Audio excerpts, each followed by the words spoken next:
മെക്സ്7 എന്നാൽ multi exercise combination 7 7 വ്യായാമങ്ങളുടെ ഒരാകത്തുകയാണിത്. പുതിയ പുതിയ പദ്ധതികൾ, വ്യായാമം, കളരി, ഇങ്ങനത്തെ ചില പരിപാടി ഉണ്ടാക്കിയിട്ട് സാധാരണക്കാരായ ആളുകളെ കൂട്ടിക്കൊണ്ടുപോയിട്ട് അവസാനം നിങ്ങളെ മുഹീദ്ദീൻ ശൈഖ് പറഞ്ഞ എന്താണ്, സലാം ചെല്ലരും മുസാഫയെ തീർന്നല്ലേ, നിങ്ങളെ താജുൽ ഉലമ പറഞ്ഞ എന്താണ്, മുഹീദ്ദീൻ ശൈഖ് പറഞ്ഞ തന്നെ, ഇ.കെ. ഉസ്താദ് പറഞ്ഞു തന്നെ, കണ്ണിയത്ത് ഉസ്താദ് പറഞ്ഞു തന്നെ, എല്ലാരും പറഞ്ഞു തന്നെ. അങ്ങനെ ഇമാമിങ്ങളും ആലിമീങ്ങളും ഒക്കെ പറഞ്ഞില്ലേ മുസാഫയത്തും സലാം ചെല്ലും പറഞ്ഞ, അതുകൊണ്ട് പിരിയുമ്പോ നമുക്കൊരു മുസാഫയത്ത് നടത്തി കളയാ, ഒരു സലാം ചൊല്ലിക്കളയാ.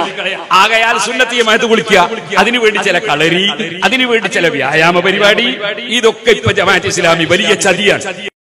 എല്ലാ ആദർശ വ്യത്യാസവും മാറ്റിവെച്ചുകൊണ്ട് വർഷങ്ങളായി മിണ്ടാതിരുന്നവർ താൻ അറിയാത്ത, തങ്ങളെ അറിയാത്ത നേതാക്കൾക്ക് വേണ്ടി സ്വന്തം സഹോദരനെയും അയൽവാസികളെയും നാട്ടുകാരോടും സലാം പറയാത്ത, അടുത്തിരിക്കാത്ത ആളുകൾ പരസ്പരം കൈകൊടുത്തിട്ടുണ്ടെങ്കിൽ, സ്നേഹത്തോടെ ചേർത്ത് പിടിച്ചിട്ടുണ്ടെങ്കിൽ അവിടെയൊന്നും ആശയത്തിന്റെ വൈജാത്യമല്ല. എന്നിട്ട് പലയിടങ്ങളിലും പല ലക്ഷ്യങ്ങളോടുകൂടെ ഈ ട്രെയിനർമാർ പ്രവർത്തിക്കുന്നു. അതിൽ വിദേഹത്തുണ്ട്, മറ്റു പലതും ഉണ്ട്. അങ്ങനെ പെണ്ണുങ്ങൾക്കൊക്കെ അവരോടൊരു പ്രത്യേകമായ അനുകമ്പ വരുന്നു. നമ്മുടെ മാഷ് എന്നുള്ളൊരു സിമ്പതിയിലേക്ക് അവരെത്തുന്നു. മാഷ് പതിയെ അവന്റെ ഉള്ളിലുള്ള ആദർശം ഈ പെണ്ണുങ്ങളിൽ ഇഞ്ചക്ട് ചെയ്യുന്നു. അതിനൊക്കെ പുറമെ ഈ വലിയ വലിയ പെണ്ണുങ്ങൾ ഇറങ്ങിയിട്ട് ചാടിക്കളിച്ച് അതിന്റെ വീഡിയോ എടുത്ത് പ്രദർശിപ്പിക്കുന്നു. അപ്പുറത്താണുങ്ങൾ, ഇപ്പുറത്ത് പെണ്ണുങ്ങളും, അപ്പുറത്താണുങ്ങളും ഇപ്പുറത്ത് പെണ്ണുങ്ങളും.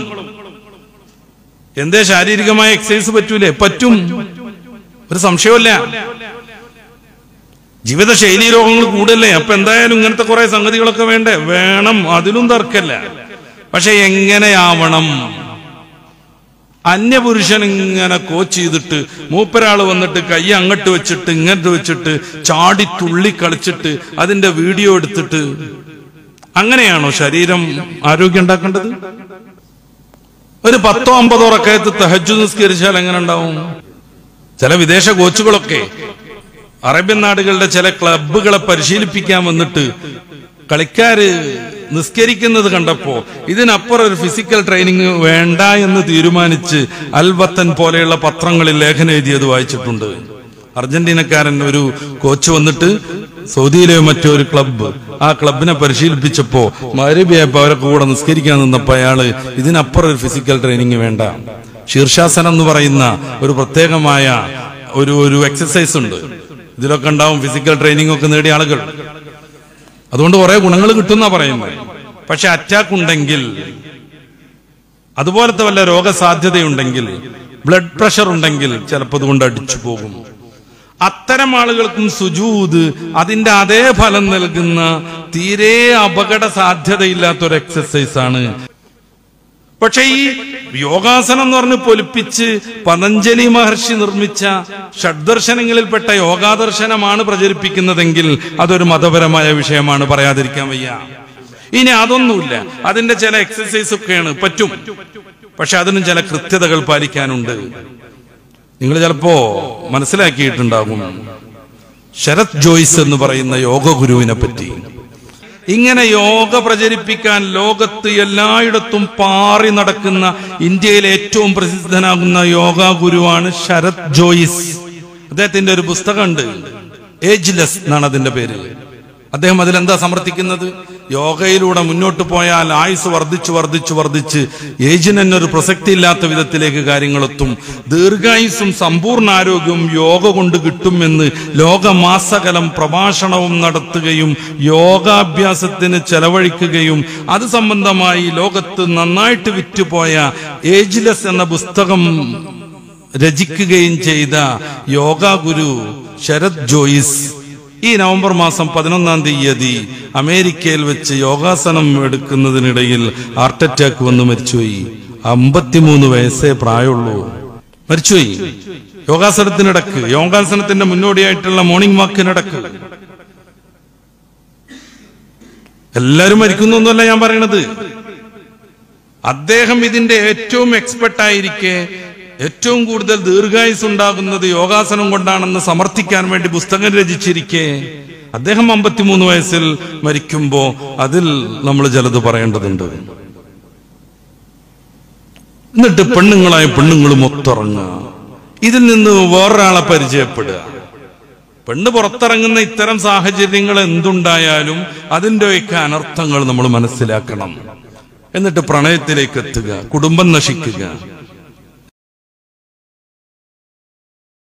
അംഗീകരിക്കാൻ പോലും തയ്യാറല്ലാത്ത വിധത്തിൽ മുശ്രിക്ക് എന്ന മുദ്ര കുത്തിക്കൊണ്ട് മുന്നോട്ട് പോകുന്ന വിഭാഗങ്ങളാണ് മുജാഹിദ് ആകട്ടെ, ജമാഅത്തെ ഇസ്ലാമി ആകട്ടെ, അത്തരത്തിലുള്ള നിങ്ങൾക്ക് ജമാഅത്തെ ഇസ്ലാമിയുമായി ബന്ധപ്പെട്ടുള്ള അഭിപ്രായ വ്യത്യാസം മനസ്സിലാക്കുന്നു ശ്രീ പി കെ നവാസ്, ക്ഷമിക്കണം ശ്രീ കെ ബി ബഷീർ. പക്ഷേ എന്തുകൊണ്ടാണ് ഈ ഒരു ആരോഗ്യ പദ്ധതി അല്ലെങ്കിൽ ഈ പരിശീലനത്തെ നിങ്ങൾ എതിർക്കുന്നത്?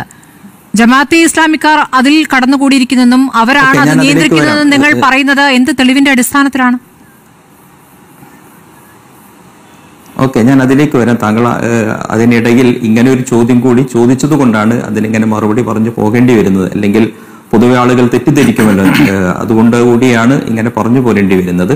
അപ്പൊ അങ്ങനെ ഒരു മുശ്രിക്കായി മുദ്ര കുത്തുന്ന ഒരു സാഹചര്യത്തിൽ അതിനെതിരെ രംഗത്ത് വരാതെ സുന്നികൾ സലാം പറയുന്നത് നിരോധിക്കുന്നു, വിരോധിക്കുന്നു പോലെയുള്ള കാര്യങ്ങളിൽ മാത്രം കേന്ദ്രീകരിക്കുന്ന ഒരു പരിസരം നമുക്കകത്ത് രൂപപ്പെട്ടു വന്നിട്ടുണ്ട്. അപ്പൊ ഞാൻ ആ ഭാഗം ഒന്ന് പറഞ്ഞു വെച്ചു, അത് ക്ലിയർ ആകാൻ വേണ്ടി എന്ന് മാത്രം. ഇനി ആരോഗ്യപരമായ ഒരു ആവശ്യത്തിനു വേണ്ടി നടത്തിക്കൊണ്ടിരിക്കുന്ന ഇത്തരത്തിലുള്ള സംവിധാനങ്ങൾ, ആ സംവിധാനങ്ങളെ ഞങ്ങൾ തുറന്നെതിർക്കുകയല്ല. അങ്ങനെ ആരോഗ്യ പരിപാലനത്തിനു വേണ്ടി എന്തെല്ലാം സംവിധാനങ്ങൾ നമുക്കിടയിൽ പ്രവർത്തിച്ചു കൊണ്ടിരിക്കുന്നു. പക്ഷെ അതേ സ്ഥാനത്ത് നമുക്ക് ഇവിടെ മെക്സവനുമായി ബന്ധപ്പെട്ട് ചില ആശങ്കകൾ നിലവിൽ വരികയും ആ ആശങ്കകളുമായി ബന്ധപ്പെട്ട് ചില ചോദ്യങ്ങൾ ഉന്നയിക്കുകയാണ് ചെയ്തത്. ഒരിക്കലും ഒരു തീർപ്പിലെത്തിയിട്ടില്ല. ഒരിക്കലും ഇതൊരു തീവ്രവാദ സംഘടന നടത്തുന്ന പരിപാടിയാണെന്നോ, അല്ലെങ്കിൽ അതിൽ പ്രവർത്തിക്കുന്നവർ തീവ്രവാദികളാണെന്നോ, അല്ലെങ്കിൽ മറ്റേതെങ്കിലും രീതിയിലുള്ള അത്തരത്തിലുള്ള ആരോപണങ്ങൾ ഞങ്ങൾ ഒരിക്കലും ഉന്നയിച്ചിട്ടില്ല. അതേ സ്ഥാനത്ത് പൊതുസമൂഹത്തിന്റെ മുമ്പിൽ ഞങ്ങൾ ചില ചോദ്യങ്ങൾ ഉന്നയിച്ചിട്ടുണ്ട് മെക്സവനുമായി ബന്ധപ്പെട്ട്. ആ ചോദ്യങ്ങൾക്ക് അതുമായി ബന്ധപ്പെട്ട് പ്രവർത്തിക്കുന്നവരിൽ നിന്ന് കൃത്യമായ മറുപടി ലഭിക്കാത്തതിന്റെ പശ്ചാത്തലത്തിൽ കൂടിയാണ് ആ ചോദ്യം ഇപ്പോഴും ഇങ്ങനെ അന്തരീക്ഷത്തിൽ തുടരുന്നത്. CPM ഏറ്റെടുത്ത കാര്യം കൂടി താങ്കൾ കാണുന്നുണ്ടല്ലോ. CPM ഇന്ന് പ്രതികരിച്ചത് പി മോഹന്റെ പ്രസംഗമൊക്കെ താങ്കളും കേട്ടിരിക്കുമല്ലോ. CPM ഇവിടെ ഉന്നയിച്ച ചോദ്യവും ഞങ്ങൾ ഉന്നയിച്ച ചോദ്യവും തമ്മിൽ അന്തരമുണ്ട്. ഞങ്ങൾ അത്തരം വിഷയത്തിലേക്ക് CPM ഓൺ ചെയ്ത കാര്യങ്ങളിലേക്ക് പോയിട്ടേയില്ല. ആ അന്തരത്തെ കുറിച്ചാണ് ഞാൻ പറയുന്നത്. ഞങ്ങൾ ഉന്നയിച്ച ചോദ്യം എന്ന് പറയുന്നത്, നേരത്തെ ആരംഭത്തിൽ ഇവിടെ സൂചിപ്പിച്ചതുപോലെ മുസ്ലിങ്ങൾക്കിടയിൽ പല അവാന്തര വിഭാഗങ്ങൾ പ്രവർത്തിച്ചുകൊണ്ടിരിക്കുന്നുണ്ട്. മുസ്ലിം മുഖ്യധാരയിൽ ഇടം കിട്ടാത്ത അത്തരം സംഘടനകൾ, ആ സംഘടനകളുമായി ഞങ്ങൾക്ക് ആദർശപരമായ ചില വിയോജിപ്പുകളുണ്ട്. ആ സംഘടനകളിലേക്കുള്ള ഒരു റിക്രൂട്ട്മെന്റ് ഏജൻസിയായി മെക്സവൻ മാറുന്നുണ്ടോ എന്ന സംശയമാണ് ഞങ്ങൾ ഉന്നയിച്ചത്. അതിനുണ്ടായ സാഹചര്യം താങ്കൾ തന്നെ നേരത്തെ ഉന്നയിച്ചതുപോലെ ഈ സലാം പറയുന്നതുമായി ബന്ധപ്പെട്ടും മറ്റുമൊക്കെ ഈ മെക്സവനുമായി ബന്ധപ്പെട്ട് നടന്ന ഈ ആരോഗ്യ പരിപാടിയിൽ ഒരു ചർച്ചയായി അവിടെ ഉന്നയിക്കുകയും സംസാരിക്കുകയും ചെയ്തതിന്റെ വിഷ്വൽ നമ്മൾ കണ്ടിട്ടുള്ളതാണ്. ഒരു ആരോഗ്യ പരിപാലനത്തിന് മാത്രം ഒതുങ്ങി നിൽക്കുന്ന ഒരു പരിപാടി ആണ് എങ്കിൽ ആ പരിപാടിക്കിടെ ഇത്തരം മതപരമായ കാര്യങ്ങളൊക്കെ വലിച്ചിഴച്ചുകൊണ്ട് ഇത് മുസ്ലിം സമുദായത്തെ ആ പ്രസംഗത്തിൽ തന്നെ സൂചിപ്പിക്കുന്നുണ്ട്. മുസ്ലിങ്ങൾക്കിടയിൽ ഒരു ഐക്യം കൊണ്ടുവരിക, മുസ്ലിങ്ങൾക്കിടയിൽ ഭിന്നിച്ചു നിൽക്കുന്നത് അവസാനിപ്പിക്കുക, അതിനൊരളവോളം ഈ പരിപാടി ഫലവത്തായിട്ടുണ്ട് എന്ന അർത്ഥത്തിലുള്ള സംസാരം പോലും അവിടെ നടന്നതായി നിങ്ങൾക്ക് ആ വിഷ്വലിൽ നിന്ന് കേൾക്കാൻ കഴിയുന്നതാണ്. അപ്പൊ അത്തരം കാര്യങ്ങൾ എന്തിനാണ് ഇങ്ങനെ ആരോഗ്യരംഗത്തെ പരിപാലനവുമായി ബന്ധപ്പെട്ട് ആരോഗ്യ സുരക്ഷയ്ക്കു വേണ്ടി നടത്തുന്ന ഒരു സംവിധാനത്തിന്റെ ഭാഗമായി സംസാരിക്കുന്നത് എന്നതാണ് ഞങ്ങളെ ആശങ്കപ്പെടുത്തിയത്. അതാണ് ഞങ്ങൾ ഒരു ചോദ്യമായി ഉന്നയിച്ചത്. ഇത്തരത്തിലുള്ള സംഘങ്ങൾ ഐഡിയോളജി എന്താണ്, കാര്യങ്ങളിൽ നിന്ന് അതിൽ എന്താണ് വ്യത്യാസം? CPM അത് തന്നെയാണ് പറയുന്നത്. CPM ഉന്നയിച്ചത് ആദർശപരമായ ആ വ്യത്യാസത്തെ കുറിച്ചല്ല എന്നാണ് ഞാൻ മനസ്സിലാക്കുന്നത്. കുറച്ചുകൂടെ കടന്നുകൊണ്ട് ഇത് പോപ്പുലർ ഫ്രണ്ടിന്റെ പിൻബലത്തോടുകൂടി അല്ല, ഞങ്ങൾ ഉന്നയിക്കുന്ന മുസ്ലിം സംഘടനകൾക്കിടയിൽ നിലനിൽക്കുന്ന സുന്നികൾ വിശ്വസിച്ചുകൊണ്ടിരിക്കുന്ന ആദർശപരമായ നിലപാടുണ്ട്. ആ നിലപാടിൽ നിന്ന് വ്യത്യസ്തമായി ഒരു സംഘം ഇവിടെ രൂപപ്പെടുന്നു, ആ ആദർശത്തിനെതിരെയായി പ്രവർത്തിക്കുന്നു പോലെയുള്ള ആശങ്കകളെ മുന്നിൽ നിർത്തിക്കൊണ്ടാണ് ഞങ്ങൾ ഒരു സംശയം ഉന്നയിച്ചത്. CPM ആ അർത്ഥത്തിലല്ല ആ ചർച്ചയെ കൊണ്ടുപോയിട്ടുള്ളത് എന്നാണ് ഞാൻ മനസ്സിലാക്കുന്നത്. ശരി, ആർക്കായുധം കൊടുക്കലാണ് എന്ന ബോധ്യം വന്നോ?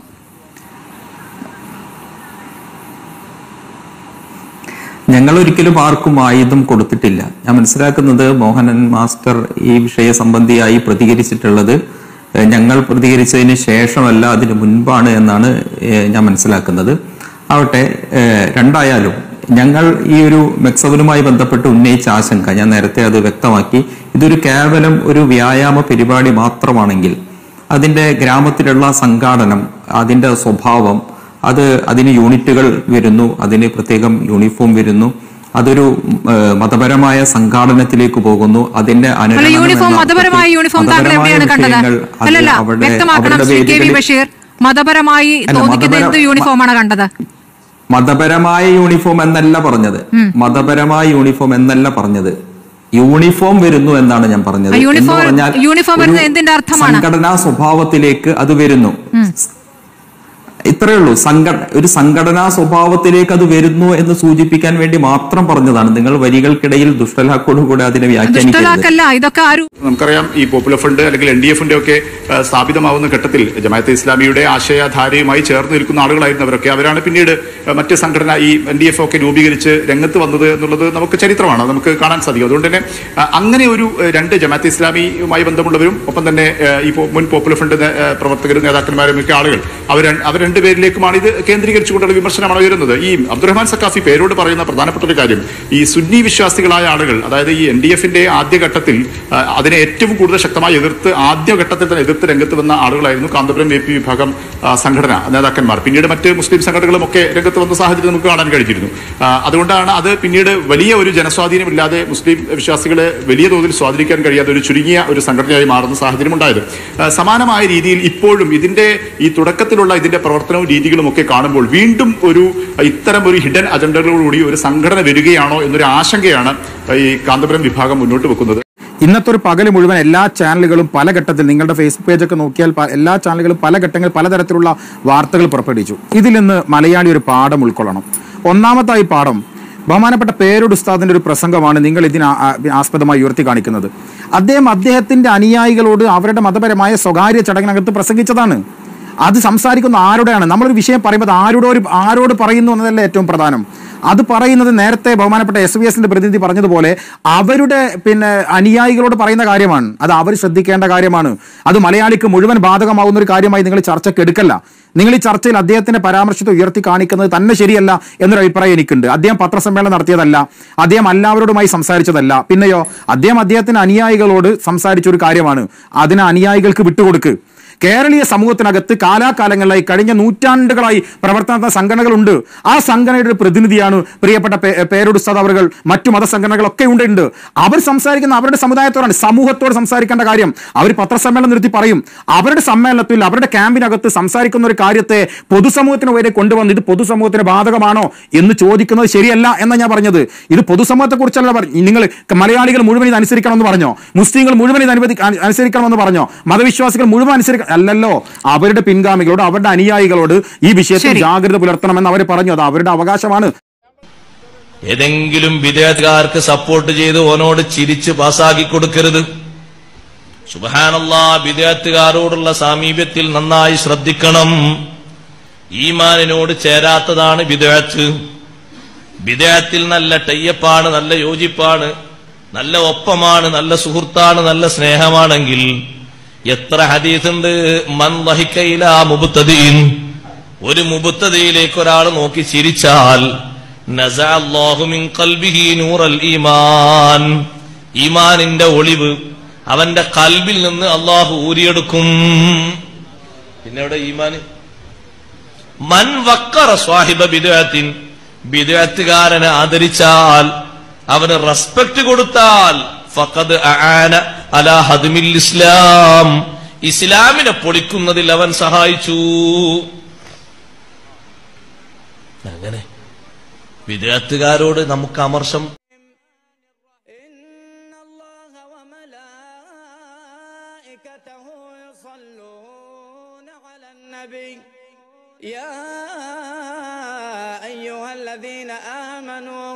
صلوا عليه وسلموا تسليما.